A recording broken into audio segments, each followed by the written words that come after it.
사랑하는 영락교회 지체들에게 주 안에서 평화 인사를 전합니다. 오늘은 2022년 9월 20일 화요일입니다. 오늘의 묵상 본문은 욥기 39장 1절로 30절까지의 말씀입니다. 오늘 본문 말씀 39장 1절부터의 말씀은 이렇게 시작합니다. 산 염소가 새끼 치는 때를 내가 아느냐? 암사슴이 새끼 낳는 것을 내가 본 적이 있느냐?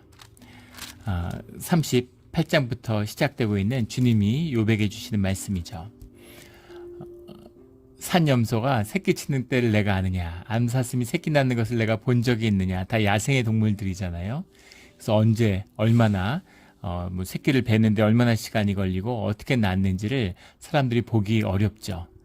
특별히 산 염소는 잡기도 어렵고 보기도 어렵고 이게 염소의 특성이기도 하죠. 우리 예전에 뉴스 같은 데서 봤는데 이런 도서 지역에 외딴 섬들, 남해안 이런 데 가면 섬들이 많잖아요.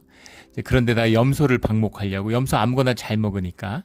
근데 이제 그 염소들을 방목해 놓으니까 야생화되는 거죠. 산에 올라가고 막 절벽에 살고 이래요. 그래서 잡을 수가 없는 거죠. 새끼는 엄청나게 쳤는데. 그런 뉴스를 본 기억이 납니다. 염소라는 건 야생성, 막 벼랑 같은 데 살고 이러니까 어떻게 사는지, 어떻게 새끼를 낳는지 짐작할 수 없는 거죠. 사슴도 마찬가지죠. 새끼 낳는 것을 내가 본 적이 있느냐? 2절에 그것이 몇 달에 만삭되는지 아느냐? 그 낳을 때를 아느냐? 자연의 그 모든 섭리, 그 기기묘묘한 그 이치들을 네가 알고 있느냐? 이런 것이죠. 3절에 그것들은 몸을 구부리고 새끼를 낳으니 그 괴로움이 지나가고, 몸을 구부리고라는 것이 이제 티크라나 이런 말인데 보우다운이에요. 그 말 그대로 엎드린다 이런 얘기입니다.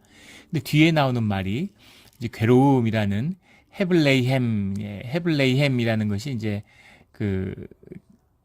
를 이제 괴로움이라고 해석을 해가지고 구부리다 그런 마치 그 인간의 산통을 의미하는 것처럼 이제 그렇게 해석이 되는데 이거는 이제 그런 의도를 가지고 해석된 것이죠.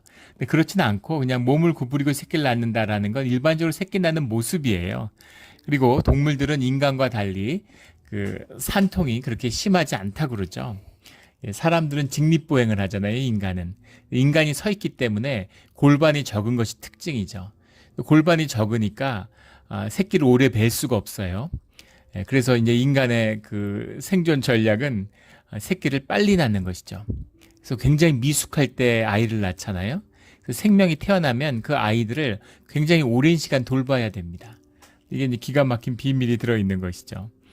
그것이 이제 인간의 특징이에요. 그런데 무슨 사슴이나 염소나 말이나 이런 거 보세요. 태어나서 한 5초, 10초 지나면 뛰어서 돌아다닙니다. 그래서 다 키운 채로 태어날 뿐 아니라 네 발로 걷잖아요. 그래서 이제 자궁이 굉장히 크기 때문에 골반도 넓고 새끼를 쉽게 낳아서 그렇게 진통이 심하지 않다는 것이죠. 산통이 심하다는 건 이제 인간의 생각이지 동물들은 그렇게 산통이 심하지 않다는 거예요. 사실 괴로움이라는 표현보다는 헤블레이햄이라는 말은 이제 하발이라는 말에서 왔는데 묶는다라는 뜻도 있고 약속한다 이런 뜻이 있습니다. 그래서 바인드 영어로 하면 플래치 이런 말인데 그래서 약속 이런 말이 이제 문맥적으로 보면 생명이 태어나니 이렇게 해석하는 몸을 구부려서 새끼를 낳으면 생명이 태어난다. 그래서 오히려 고통 속에서 태어나는 게 아니라 쉽게 새끼를 낳는 그 섭리를 네가 아느냐. 사람은 그렇게 힘들게 낳는데 동물은 쉽게 낳지 않느냐. 그 섭리를 네가 아느냐. 어떻게 그 비밀을 네가 아느냐. 이제 그런 의미로 이해하는 것이 더 맞을 수 있겠죠. 4절에 그 새끼는 강하여져서 빈들에서 크다가 다 나간 후에는 다시 돌아오지 아니하느니라. 야생성이 있잖아요. 그래서 그냥 떠나면 그것뿐인 거죠. 그 꿩 새끼들 부화해가지고 키우는데 길어야 한 달 정도. 사람이 키워도 한 달 정도 키우면은 야생성이 강해서 그냥 자기들이 날아서 숲으로 날아가 버리는 거예요. 그러면 돌아오지 않습니다. 물론 이제 먹이를 찾아서 가끔 오는 때도 있다고 하는데 기본적으로는 야생의 동물이 되는 거죠. 근데 그런 야생의 섭리, 야생성이라는 게 뭘까? 늑대 같은 거, 개가 늑대에서 나오고 유전적으로 또 완전히 동일하죠.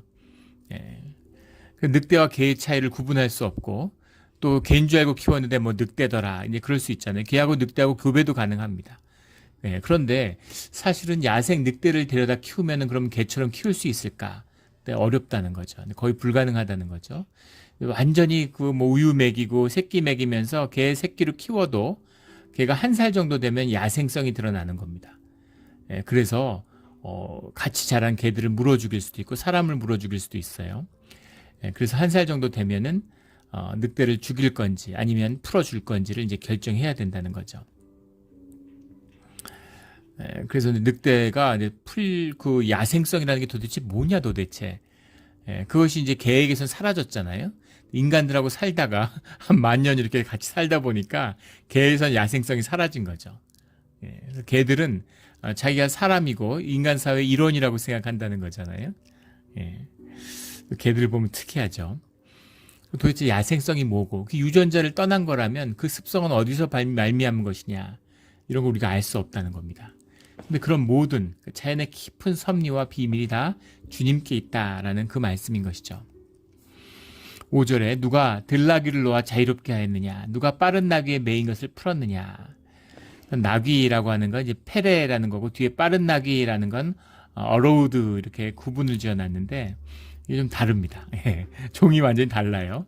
페레 이건 영어로 하면 와일드 동키고 어로우드라고 하는 거는 이제 오나걸이라고 하는 거. 예, 좀 다르죠. 딱 보면 사진으로 찾아보시면 완전히 딱 봐도 다릅니다. 예, 근데 다 이제 그 나귀과죠. 예, 그런데 이 오나걸이라고 하는 건 완전히 야생동물이라는 거죠. 예, 완전히 야생동물이고 그 동키라고 하는 거는 이제 그 사람들이 키우는 가축화된 것이죠. 그럼 페레는 뭐냐? 와일드 동키는 뭐냐? 그 동키를 가축화된 동키가 야생화된 것입니다. 다시. 이게 무슨 말이냐면 야생마라고 하죠. 우리가 보통 말들이 야생마가 막 뛰어다니고 아르헨티나 같은 야생마가 있잖아요. 그런데 그 야생마를 잡아다가 뭐 길들이는 이야기 이런 게 다큐멘터리도 나오고 영화로도 나오고 그러죠. 그런데 사실은 말의 DNA를 조사해 보면 야생마는 이제 존재하지 않는다는 겁니다. 언제부터 존재하지 않았는지 모르지만 모든 야생마는 사실은 가축화했다가 야생화된다는 것이죠. 그래서 와일드 동키는 가축화됐다가 야생화된 낙이죠. 그래도 야생동물입니다. 그리고 이제 빠른 낙이라고 하는 오나거라고 하는 건 아예 가축화가 된 적이 없는 외모도 좀 다르죠. 그런 동물이다라는 걸 볼 수 있죠. 두 개의 다 특징은 야생동물이고 자유롭다는 거예요. 나귀는 굉장히 예민하다고 그러죠. 조그만 소리가 나도 도망가고, 예. 그래서 아주 빠르고 쉬지 않은 나귀 같다고 그러잖아요. 지치지 않는 사람을. 예. 그런 것들을 누가 풀었느냐. 빠른 나귀에 매인 것을 풀었느냐. 매인 적이 없죠. 그러니까 처음부터 매인 적이 없었는 품자도 없고 매인 적도 없는 그런 나귀의 자유로움을 누가 줬느냐. 그 특성을 누가 줬느냐. 주님의 모두 섭리 가운데 있는 것이다. 위대한 주님이 만드시는 주관하시는 자연의 섭리의 일부가 아니냐 이런 것이죠. 내가 들을 그것의 집으로 소금 땅으로 그것을 사는 처소로 삼았느니라. 소금 땅이라는 것이 이제 멜레하라는 말인데 솔티 뭐 이런 솔티랜드 짠 땅 이런 거죠. 소금 땅 이렇게 소금으로 된 땅 유타주 같은 걸 생각하시면 안 되고 소금기가 많은. 근데 실제로 야생 동물들이 소금을 먹는다고 하죠. 소금이 없으면 안 되기 때문에 그 자연 다큐멘터리 이런 걸 보면 나귀들이나 뭐 얼룩말도 마찬가지고 가서 소금을 막 핥잖아요. 소금을 먹어야 된다는 거예요. 소금 땅을 살고 있는. 근데 그것이 사람 눈에 신기해 보이는 거죠. 소금 땅에 어떻게 살아? 근데 소금을 먹어야 사는 거죠. 사람만 소금을 섭취해야 되는 게 아니라 지금은 이 소금을 너무 많이 먹어서 소금 때문에 이제 신장이 나빠지면 뭐 간이 나빠지고 그래서 소금이 건강을 해치는 것처럼 이야기하지만 소금이 부족하면 그거는 지금 참사가 일어나는 거죠. 우리의 면역계 전체의 소금의 역할이 크기 때문에 소금을 반드시 먹어야 되고 소금을 안 먹으면 사람이 죽죠. 소금의 중요함, 동물들이 다 마찬가지입니다. 소금 땅에 나귀가 살면서 소금을 먹는 소금기가 있는 땅에는 풀이 안 자라잖아요. 풀이 안 자라는 땅에 나귀들이 사는 것이 신기해 보였던 것이죠. 근데 그것이 소금을 핥아야 되기 때문에 이제 사는 것이다. 소금 땅에 들나귀들이 거처를 삼는 것을 너희가 그 이유를 아느냐라는 거죠. 그 깊은 섭리를 너희가 헤아릴 수 있느냐, 네가 알 수 있느냐 이런 말입니다. 그 사람의 세계와에서는 넘을 수 없는 초월의 세계, 그 섭리의 그 귀한 비밀을, 초월적이라고 해서 인간의 삶을 떠났다는 의미가 아니라 인간의 삶과 밀접히 들어와 있는 이 자연의 육신의 모든 이런 섭리 가운데 주님의 깊은 섭리가 들어와 있다, 만나 있다, 이것을 말씀하고 있습니다. 7절에 들나귀는 성읍에서 짓거리는 소리를 비웃나니 낙이 치는 사람이 지르는 소리는 그것에게 들리지 아니하며. 아주 기가 막힌 비유죠. 성읍에서 짓거리는 소리, 사람들이 떠드는 소리들이 들나귀와는 아무렇지 않다는 거. 거기에 영향받지 않죠. 들나귀의 세계와 인간의 성읍의 세계는 다르니까. 성읍에서는 나귀는 다르겠죠. 사람들이 모여서 수덕이면 오늘 무슨 날인가? 혹시 나귀 잡으려고 그러나? 뭐 이런 두려움을 느낄 수도 있겠죠. 근데 들나귀한테는 아무 상관없는 거예요. 성읍에서 뭐라 그러던. 나귀 치는 사람이 지르는 소리가 들나귀한테는 아무 상관이 없는 것이죠. 그런 겁니다. 8절에 초장 언덕으로 두루다니며 여러 가지 푸른 풀을 찾느니라. 닭이가 살아가는 세상이 있다는 것입니다. 그것도 주님의 섭리 가운데 있는 것이죠. 인간과는 무관하지만, 인간이 헤아리지 못하지만 그런 생명의 세계가 있다, 이런 거죠. 9절에 들소가 어찌 기꺼이 너를 위하여 일하겠으며 내 외양간에 머물겠느냐. 들소라고 하는 것이 이제 레임인데 라함이라는 말에서 왔죠. 들소라고 하는 것은 힘이 있고 위엄이 있는 뭐 그런 상징적인 것으로 쓰입니다. 10절에 내가 능히 줄로 매어 들소가 이랑을 갈게 하겠느냐. 그것이 어찌 골짜기에서 너를 따라 썰애를 끌겠느냐. 썰애라고 하는 것은 이제 뭐 우리 예전에 뭐 목작이라고도 하고 뭐 소울대 뭐 이렇게도 부르고 했던 이런 그 땅을 가는 기구잖아요. 근데 이것의 비밀은 썰애를 끌게 하기 위해서는 멍에를 씌워야 되는 거죠. 멍에를 씌운다고 소가 썰애를 끄는 게 아니라 소의 고리를 끼워야 되는 거죠. 그래야 소를 사람이 앞에서 끌잖아요. 그것이 이제 썰애를 끄는 비밀이죠. 11절에 그것이 힘이 세다고 내가 그것을 의지하겠느냐. 내 수고를 그것에게 맡기겠느냐. 들소는 썰애를 끌지 않죠. 사람이 다룰 수 없는 그런 것입니다. 근데 힘이 세고 라고 해서 그것을 의지하거나 그 수고를 그것에게 맡기겠느냐라는 거죠. 힘이 세다고 해서 굉장히 신학적인 의미가 들어있는 겁니다. 힘이 세다고 해서 또는 위대한 존재라고 해서 네가 그것을 의탁하겠느냐라는 거죠. 힘이 세다고 의지하지 않죠.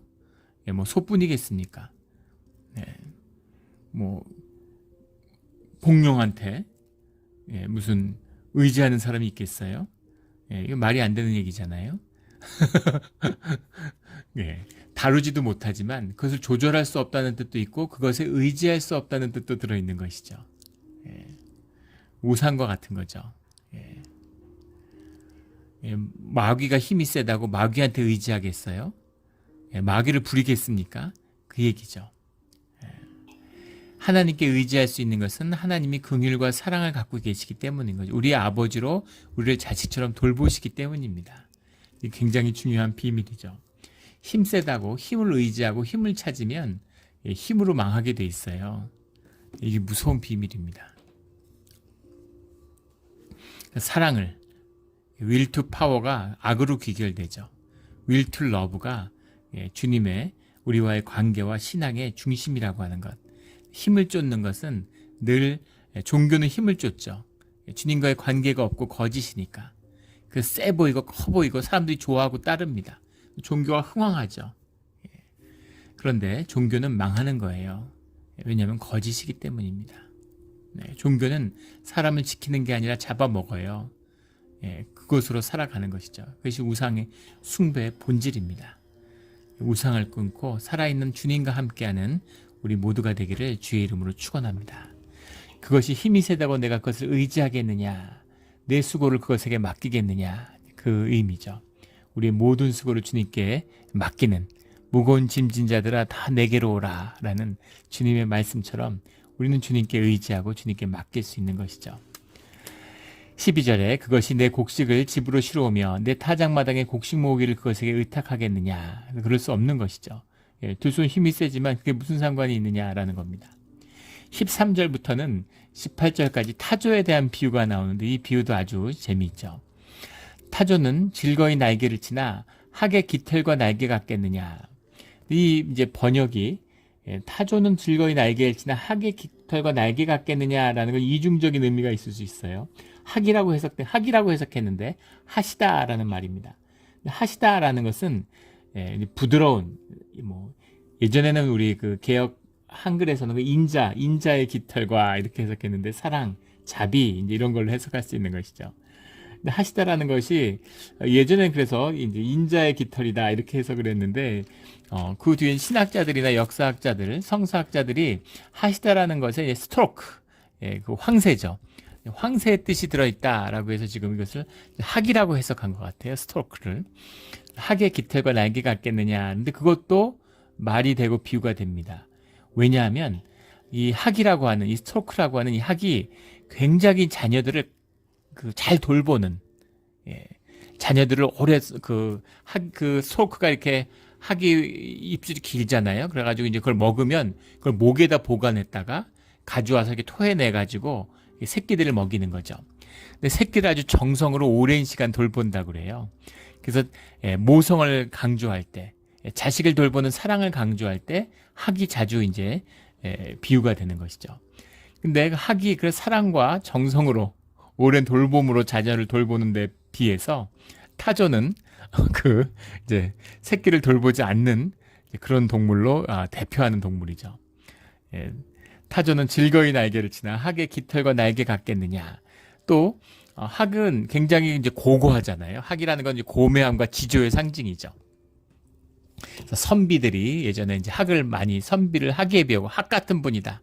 학처럼 고고하다. 이렇게 굉장히 우아하고 몸짓도 우아하고 날개도 이렇게 쫙 펼치면 하얗고 아주 그냥 고귀함 같이 보이잖아요. 타조는 그 날개가 성기죠.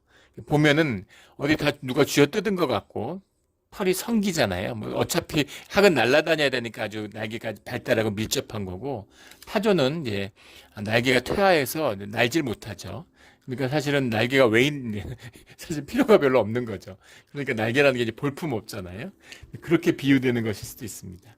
근데 이 문맥을 보면 그 학이 감싸는 학, 자기 새끼들에게 감싸는 학의 사랑과 자식을 방임하는, 돌보지 않는 타조의 모습을 대조한 게 아닌가 이렇게 보는 것이 더 호소력이 있을 것 같습니다.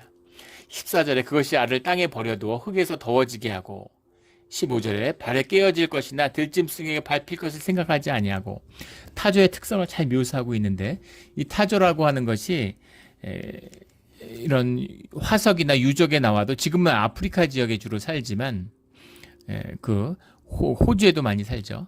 근데 서아시아에도 많이 살았고 어디서나 잘 산다고 합니다.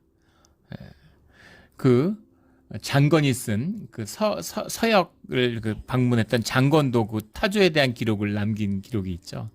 그리고 타조 농장이 한국에 가면 많아요. 우리나라에 가면은 한국에 가면 타조들을 많이 키우죠. 그 타조 알을 이제 가지려고 알을 많이 키우는데 타조가 어느 지역에서나 어떤 날씨에서나 다 잘 자라는 그런 지역이고 특히 이제 서아시아에 활발했다고 하니까 이 시대에 타조가 아주 흔한 새였을 것이다라는 걸 이제 볼 수 있겠죠. 타조의 비유를 듣는데 타조가 알을 돌보지 않는 새끼를 돌보지 않는 걸로 유명합니다. 암컷들이 새끼를 낳으면은 알을 품지 않아요 일단. 그리고 그냥 돌아다니는 거죠. 예. 근데 이제 이제 동물학이 발달하고 이러니까 최근에 동물학자들의 이제 보고에 의하면 알을 암놈이 품지 않지만 낮에는 품지 않고 이제 밤이 되면은 수컷이 품는다는 거죠. 근데 품는다는 것이 부화시키기 위해서 품는 것이 아니라 보호하기 위해서 품는데 알들을 다 이게 모아놓고 수컷 대장이 그 알을 이제 지키는 겁니다. 그러면 암컷들은 또 암컷 중에 우두머리가 같이 지키기도 하고 그리고 암컷들은 이제 흩어져 있는데 그 흩어져 있는 이유는 외부 타조라는 것이 이제 뭐 사자나 그 표범, 치타 이런 게 먹이가 되잖아요. 그러니까 그런 야생 동물들이 접근하는 곳으로부터 알을 지키는.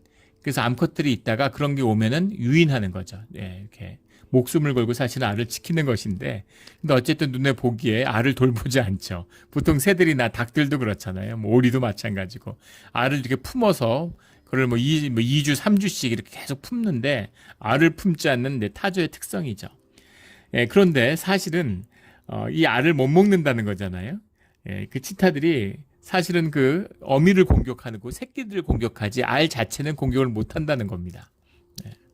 그래서 알이 얼마나 튼튼한지 그 타조 알을 그 농장에서 타조 알을 구하는 이유가 그 알을 먹으려고 하는 게 아니라 그 타조 알로 이렇게 조각품 같은 걸 만들고 뭐 이렇게 새겨가지고 이제 쓰려고 그걸 쓰는데 그 타조 알이 얼마나 튼튼한지 한 동물 왕국 같은 데서 보여주는데 그걸 놓고 그 위에 트럭이 지나가도 알이 안 깨져요. 예, 예, 절대 안 깨집니다. 들짐승이 그 알로 있을 때는 어떻게 할 수가 없는 거예요. 가져갈 수도 없겠지만 가져가 봐야 크기도 뭐 엄청 크죠. 예, 그 굉장히 큰 예, 축구공 한 2개 정도 되는 걸 큰 크기인데 예, 절대로 예, 그 알을 이제 할 수 없다는 거죠. 어떻게 이렇게 튼튼한 알을 낳았나? 그러니까 자연의 섭리라는 건 참 놀랍고 정말 대단하다 이제 이런 생각을 하게 됩니다. 예.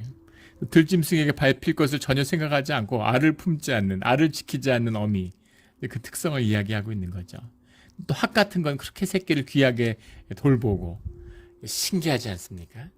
예, 그 까마귀 같은 경우는 또 어미를 돌보죠. 예, 까마귀가 이제 보면은 그 어미들이 나이가 먹어서 이제 사냥을 못하면 새끼들이 모이를 물어다가 어미를 먹여요. 신기한 거죠. 왜 까마귀는 왜 그럴까? 이런 것도 큰 하여간 그 기기묘묘한 그 섭리를 어떻게 헤아릴 수 있겠습니까? 예, 우리 전에도 한번 나눴지만 까마귀가 그렇게 머리가 좋다는 거 아닙니까? 개보다 머리가 좋다고 그래요. 까마귀들이. 예. 자연 다큐멘터리를 보는데 그 뉴욕에 있는 까마귀들이 그 사람들이 길에 버린 이런 동전을 주워다가 그 땅콩 같은 거 나오는 그 자판기에 넣어가지고 땅콩을 뽑아 먹는 그걸 보여주더라고요. 예. 그 다음에 자두 같은 걸 물어서 가면은 잣 같은 거를 이렇게 차도에 놔둬요. 그럼 차가 지나가면서 이렇게 부서지잖아요. 그럼 와서 그걸 쪼아 먹고 머리가 기가 막히게 좋은 거죠. 예. 그 사람의 말도 듣고 그 단어들을 분별할 수 있답니다. 근데 똑같은 새고 새 두뇌 구조가 뭐 그렇게 다르겠어요. 근데 어떻게 이렇게 지능의 차이가 날까? 알 수 없는 신비인 것이죠. 네. 왜 어떤 동물은 이렇게 단단한 알을 낳아가지고 돌보지 않아도 되고 또 어떤 동물들은 그 연약한 알을 낳아서 돌봐야 되고 이런 것이 다 주님의 섭리 가운데 있는 것이다. 네가 그걸 헤아릴 수 있느냐? 그 의미를 어떻게 헤아리느냐? 이런 것이죠. 16절에 그 새끼에게 모질게 대함이 제 새끼가 아닌 것처럼 하며 그 고생한 것이 헛되게 될지라도 두려워하지 아니하나니. 그걸 두려움 없이 새끼를 돌보는 것이 어미의 본능 같지만 새끼를 모질게 대하고 아무렇게나 키우는 것 같은데 새끼들이 잘 자라죠. 네, 그런 것을 그 고생한 것이 헛되지 아니하는, 두려워하지 않는다. 예, 그것이 주님이 주시는 자연의 놀라운 섭리다라는 거죠. 주님의 섭리라는 것은 꼭 자연성을 의미하는 것이 아닙니다. 세상의 섭리와 하나예요. 예. 사람들이 동물을 보호한다고 하는데 천부당 만부당한 소리죠. 예. 호랑이는 보호를 해요. 근데 멸종 위기입니다. 수가 줄어서 이제 몇백 마리 안 돼요. 그런데 고양이를 보십시오. 개를 보세요. 세상에서 가장 종쪽은 진화 생물학자들이 얘기하는 것처럼 만약에 DNA라고 하는 것, DNA 번성과 종의 번성이 종의 성공을 의미하는 것이라면 지구상의 생명체 중에서 제일 성공한 것은 닭이라고 그러죠. 예. 닭은 미국에만 300억 마리가 있다는 거 아닙니까? 예. 그런데 닭은 300억 마리로 자라났으니까 인간이 1년에 300억 마리씩 미국 사람들이 300억 마리의 닭을 잡아먹는데요. 근데 수백억 마리가 미국에만 있고 전 세계를 따지면 헤아릴 수 없는 닭이 있는 거죠. 그렇게 잡아먹는데 어떻게 그렇게 번성하겠어요? 네. 그런 거죠. 생선 중에 제일 성공적인 생선이 광어 아니겠습니까? 예. 그런 거죠. 옛날엔 광어보다 못한 게 도다리였잖아요. 근데 도다리는 양식이 안 되는데 광어는 양식이 되니까 걷잡을 수 없이 이제 커져가고 있죠. 사람들이 만약에 호랑이를 먹기 시작하면 호랑이가 수도 없이 늘어날, 호랑이 농장이 뭐 호랑이가 말도 못하게 늘어날 겁니다. 그런 거죠. 이런 연쇄, 묶임이 있다는 겁니다. 이런 기묘한 생명의 연세가 있다는 거예요.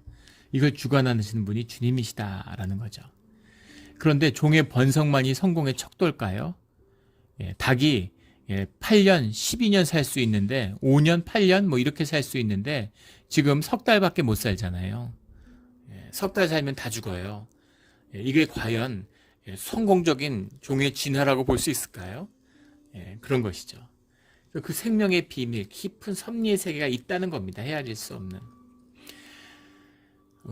18절에 그러나 17절에 이는 하나님의 지혜를 베풀지 아니하였고 총명을 주지 아니함이라. 이 새, 왜 그 새끼를 돌보지 않는가라고 하는 것. 새끼를 돌보는 게 좋은 것이 그 안에 깊은 비밀이 있는데 그러지 아니하는 것. 이것은 그들의 본성, 그들의 육성에 따라 살고 있기 때문이다라는 거죠. 하나님이 지혜를 베풀지 아니하셨고 총명을 주지 아니함이라. 지혜라는 건 호크마, 우리 뭐 수없이 나왔던 단어죠. 호크마, 중요한 굉장히 어휘입니다. 총명이라는 거, 비나라는 것, 야다와 어떻게 다른지 할 때 비유되는 총명, 분별이죠. 지혜라는 건 이제 주님과 함께하는, 동행하는 그런 것을 호크마라고 하는데, 그것을 베풀지 아니하셨고라는 것, 히사라고 하는 것이 이제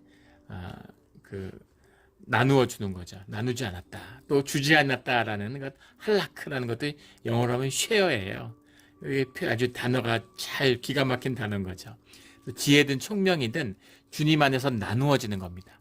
지혜의 근원이 주님한테 있어요. 내가 소유하고 홀드하는 것이 아니라 주님 안에 함께 있는 겁니다. 컴퓨터가 있는데 컴퓨터가 인터넷과 연결이 돼 있어요. 고속 무슨 그런 망으로 인터넷이 연결되어 있는 겁니다.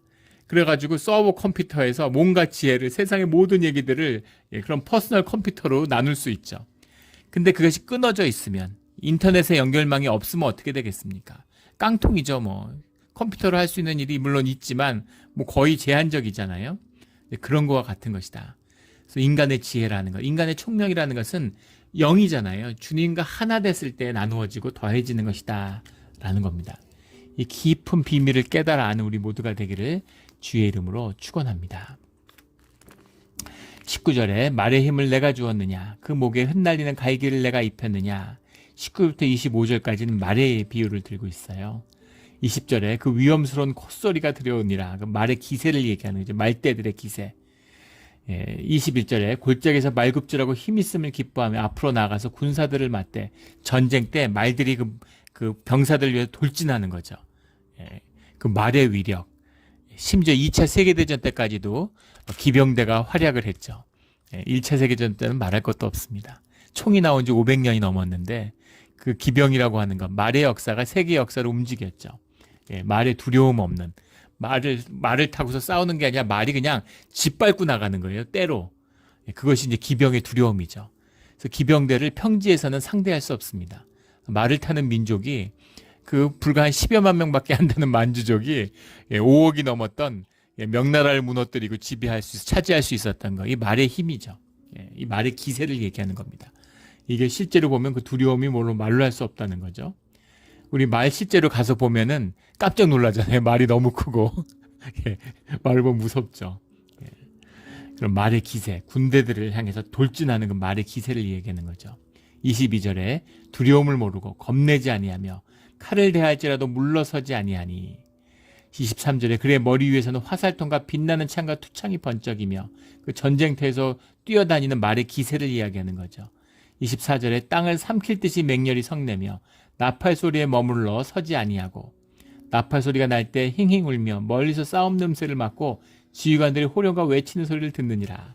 전쟁터에서 두려움 없이 활약하는 말의 기세입니다. 이게 말이 번성한 이유죠. 말은 물과 음식을 엄청나게 먹고 배변도 엄청나게 봅니다. 그러면서도 가죽도 별 의미가 없고 거기다 고기는 맛이 없어요. 그리고 일도 못합니다. 만약에 말이 소와 같은 특성을 가졌더라면 어떻게 됐을까? 소는 가죽을 내죠. 일도 열심히 합니다. 거기다 고기도 맛있고 뿔도 내줘요. 그런데 만약에 말이 소 같은 특성을 가졌더라면 그러면 소를 키우는 게 아니라 다 말을 키웠겠죠. 그러면 인류의 역사가 완전히 바뀌었을 겁니다. 이런 이런 특성들, 이런 특성들. 말이 전쟁 때 쓰일 수 있다는 그 이유 하나 때문에 말이 이토록 번성한 것이죠. 이런 말의 기세, 이런 섭리를 누가 주었느냐, 이 깊은 비밀을 누가 주었느냐라는 거죠. 예전에는 도구를 써가지고 사람이 머리가 좋아졌다, 뭐 이런 얘기들을 많이 했죠. 진화 생물학자들 중에서. 그래서 인간의 두뇌가 도구를 써가지고 유인원에서 점점 머리가 커졌다고 얘기했습니다. 그런데 현생 인류를 기준으로 보고 있으면 이제 고고학적 유적이 계속 나오니까 뇌가 커지는 게 아니라 점점 작아지고 있다는 거죠. 호모 사피엔스의 머리가, 두뇌가 용량이 점점 작아지고 있어요. 그리고 네안데르탈인이라는 것이 같은 비슷한 유사한 종으로서, 사피엔스와 경쟁했던 종으로서 같이 살았다는 거죠. 불과 몇천 년, 몇만 년 전에 같이 산 겁니다. 사실은 그 사피엔스의 종 안에 네안데르탈인의 유전자가 발견된다고 하죠. 한 2% 정도가 들어있다고 그래요. 그러니까 사피엔스와 네안데르탈인이 결혼해서 애도 낳은 거죠. 네안데르탈인이 미개한 것처럼 얘기했는데 종교의식을 지내고 언어 기능도 있고 인간하고 다를 게 없었다는 게 다 나타나고 있어요. 그 뇌 용량이 인간보다 훨씬 컸다는 거죠. 그래서 뭐 뇌가 커서 인간이 뭐 어떻게 됐다, 이거 다 말도 안 되는 소리죠. 왜 인간이 머리가 이렇게까지 좋을까? 그리고 원숭이에서 같이 그들과 함께 이렇게 같이 나왔으면, 그러면 두뇌가 어떻게 이렇게까지 좋아질 수가 있겠어요? 말도 안 되게 좋은 거, 터무니없이 좋은 겁니다. 그리고 힘이 센 방향으로, 지금 여성과 남성을 비유하면 여성이 남성보다 훨씬 뛰어나죠. 두뇌 기능도 뛰어나고, 그런 모든 기능들이 뛰어나다는 거예요. 이 여성의 뇌는 멀티 기능을 수행하고 정서적 힘도 훨씬 센데, 남자들은 이제 멀티 기능이 잘 안 된다는 거죠. 저도 남유공학을 다녔는데 여학생들이 훨씬 우수해요. 예전에 다니던 교회, 섬기던 교회에 육사 교수를 하셨던 분이 계셨는데 그런 말씀 하시더라고요. 1년에 학생들을 뽑는데 육사에서 남학생 270명, 여학생 30명 해서 300명을 뽑는답니다. 그런데 졸업생 순위를 보면 1위부터 30위까지 여학생이 휩쓸고, 그래서 얘 처음에는 너무 학과 위주라서 그런가 보다, 훈련이나 육체적인 액티비티를 이렇게 늘리면, 아웃도어 액티비티 같은 데 과점을 주면 남학생들이 유리할 줄 알았는데 전혀 달라지지 않는다는 겁니다. 행군을 하고 훈련을 해도 남학생들이 낙오하지 여학생들은 낙오한 적이 한 번도 없대요. 그래서 요즘에 하도 이제 그 인구가 줄어드니까 지금 군대 자원하는, 모집하는 인력이 없어서 지금 한국이 굉장히 큰 고민에 빠졌잖아요. 예전 같으면 다 군대 안 갈 사람들 다 군대에 뽑으니까 군대에서 사고도 많이 나고 문제도 많고, 그래서 우리 노르웨이나 이스라엘처럼 여성을 징집하자, 이런 얘기가 나옵니다. 근데 재밌는 건 그 앙케이트 조사한 것을 보면, 설문조사한 걸 보면 남성들은 거기에 반대하는 비율이 훨씬 높아요. 근데 오히려 20대 여성에서는 군대 가고 싶다는 비율이 더 높습니다. 저도 그렇게 하면 한국의 군방력이 훨씬 더 강해지고 군대가 세질 거라고 그래요. 여자들이 하면 다 잘하잖아요. 스포츠 분야 같은 거 한번 보십시오. 여성들이 훨씬 강인하죠. 한국 민족은 더 말할 것도 없죠. 그런데 그런 여성들을 남성들이 큰 소리 치면서 어떻게 남성 우위의 사회, 가부장적인 사회를 수천 년간 유지했을까라는 거죠. 그게 전쟁 때문이라는 거 아닙니까? 농사 때문이라는 거죠. 힘 때문이에요. 남성이 여성보다 압도적으로 우세한 건 근육이 여성들보다 한 30% 더 많다는 겁니다.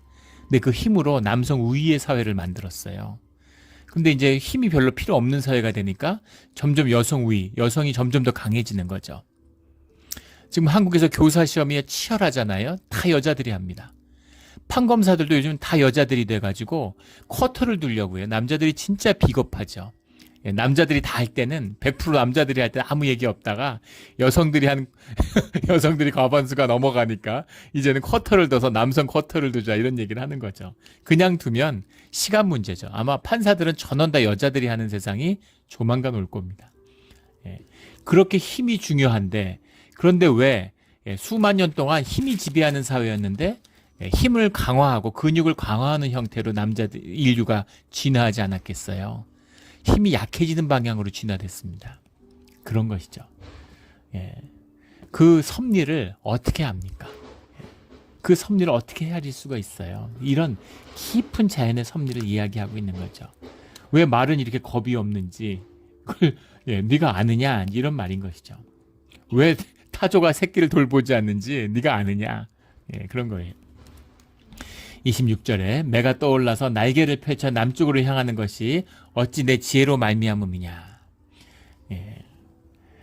그 때에 맞춰서 이동하는 거. 이거 기가 막히지 않습니까? 그 바다 거북이 바다에 가가지고 완전히 성체가 돼서 새끼를 낳을 때 되면 자기가 태어난 바닷가로 찾아오는 거 이런 거죠. 놀라운 이 섭리입니다. 27절에 독수리가 공중에 떠서 높은 곳에 보금자리를 만드는 것이 어찌 내 명령을 따름이냐. 여기 너는 야곱이죠. 네가 그렇게 한 것이냐. 네가 그 섭리를 헤아리지도 못하는데 네가 시킨 것이냐. 그런 거죠. 30절에 그 새끼들도 피를 빠나니 시체가 있는 곳에는 독수리가 있느니라. 섭리의 이야기면서도 여기도 깊은 뜻이 있죠. 중의적인 뜻이 있어요. 시체가 있는 곳에 독수리가 있느니라 라는 말의 의미를 어떻게 받아들이냐면 죽음을 통해서 생명을 부양하는 주님의 놀라운 섭리가 있다는 겁니다. 자연에는 낭비가 없죠. 그냥 있는 건 하나도 없습니다. 세상의 모든 생명은 그것이 하는 역할이 있고 이유가 있어요. 나와야 하는 일, 맡아야 하는 일이 있는 겁니다. 시체가 죽어도 지금도 티베트 같은 데 가면 조장이라는 걸 하잖아요. 예전에 인도에서도 그렇게 했었다고 그러는데 그 인도에서도 왜 조로아스터교 라고 하죠. 그 조로아스터교 같은 데 보면 지금도 이제 조장을 고집하죠. 자연의 섭리 안에서 모든 것이 하나다라는 것을 시체가 죽으면 그걸 이제 새에게 나누어야 되는 거죠. 살아서 새를 잡아먹은 것처럼 죽으면 새에게 생명을 돌려야 하는 것이다. 땅에 묻으면 어차피 다 미생물들 땅에 왜 땅속에 사는 것들한테는 시체를 나눠주면서 왜 새한테 나눠주지 않느냐 이렇게 또 예전에 이제 영혼이 시체가 이제 새가 메신저라고 생각하기 때문에 이제 그런 것도 있었죠. 그런데 그 시체와 죽음을 통한 생명의 부양이라고 하는 것, 이 깊은 비밀. 우리가 생명을 먹고 생명을 유지하며 살아가잖아요. 그 생명에 대한 깊은 섭리, 역사. 죽음을 애통해야 하지만 죽음을 통한 생명의 역사가 있다는 것을 네가 아느냐 이런 말이죠. 이 주님의 깊은 섭리입니다. 우리 눈으로 보면 억울한 일도 있고 이상한 일도 있고 정말 이해할 수 없는 받아들일 수 없는 일이 있고 주님 뭐 하시나 싶은 그런 생각이 들 때가 있지만 주님이 우리가 헤아릴 수 없는 깊은 섭리 가운데 이끄시는 역사가 있다는 겁니다. 우리가 이게 잠깐 사는 7, 80년 인생이 전부인 줄 알고 그래서 뭐 세상에 출세했네 권력을 가졌네 이런 독재자 이런 사람들을 우러러보지만 아무 덧없는 정말 귀하고 소중한 것이 무엇인지를 보고 보이지 않는 세계를 보는 주님의 지혜와 총명을 나누어 가진 자들은 다른 세상을 보는 것이죠. 이런 깊은 섭리를 깨달아 주님의 은혜와 사랑을 받으며 살아가는 우리 모두 또 오늘 하루가 되기를 주의 이름으로 축원합니다. 아멘. 기도드리겠습니다. 하나님 아버지 감사합니다. 우리가 살면서 늘 정말 이해할 수 없는 일들이 너무나 많습니다. 그러나 우리가 이해할 필요가 없음을 믿습니다. 주님이 행하시는 깊은 뜻, 선하신 의지를 믿고 주님이 인도하시는 길을 따라갑니다. 주님이 알게 하시는 것을 알게 하고 알 수 있는 지혜를 갖도록 허락하시고 주님이 깨우쳐 주시는 것을 깨우쳐 아는 그런 지혜 있는 자들이 되게 하여 주시옵소서. 주님께만 영광을 돌리며 오직 홀로 주님 영광 받아 주시옵소서. 주님과 동행하는 자가 되기를 소원합니다. 감사드리며 예수 그리스도의 이름으로 기도드렸습니다. 아멘.